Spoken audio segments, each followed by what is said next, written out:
अस्सलाम वालेकुम व्यूवर्स, कैसे हैं आप? उम्मीद है कि आप खैरियत से होंगे। हम उर्दू ज़बान में अक्सर ऐसे जुमले इस्तेमाल करते हैं जैसे कि चाहे आप पढ़ें या ना पढ़ें मैं तो पढ़ूंगा, चाहे वो आएं या ना आएं हम प्रोग्राम शुरू करेंगे, आप खेलो या ना खेलो कोई फ़र्क नहीं पड़ता। ये ऐसे जुमले हम अक्सर अपनी डेली लाइफ में इस्तेमाल कर रहे होते हैं। जब ऐसे जुमलों को इंग्लिश में ट्रांसलेट करना हो तो हम क्या इस्तेमाल करेंगे, किसके ज़रिए हम आसानी से इसको इंग्लिश में ट्रांसलेट कर सकते हैं, वो आज इस लेक्चर में तफसीलन डिस्कस कर लेंगे। तो आइए शुरू कर लेते हैं।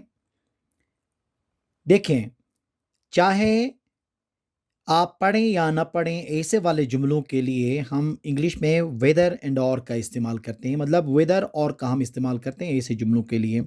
जैसे कि चाहे आप पढ़ें या ना पढ़ें मैं तो पढ़ूंगा, चाहे आप पढ़ें या ना पढ़ें मैं तो पढ़ूंगा।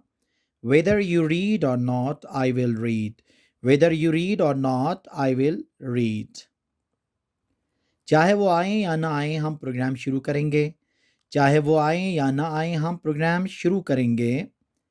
Weather they come or not we will start programme, whether they come or not we will start programme.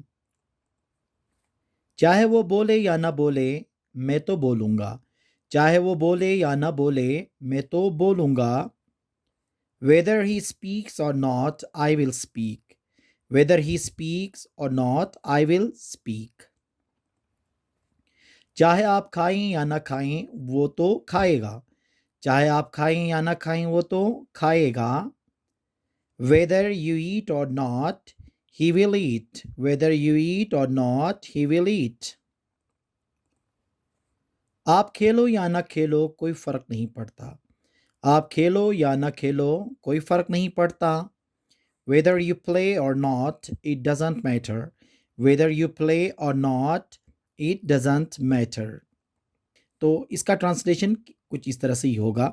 तो चाहे ये करें या ना करें ऐसे वाले जुमले हैं जैसे कि चाहे आप आओ या ना आओ मैं आऊँगा, चाहे वो बोले या ना बोले, चाहे आप ख़रीदें या ना ख़रीदें मैं ख़रीदूँगा। तो ऐसे जितने भी जुमले होते हैं उनको ट्रांसलेट करने के लिए हम वेदर और का इस्तेमाल करते हैं। उम्मीद है कि आज का ये लेक्चर आपको पसंद आया होगा। Thank you very much.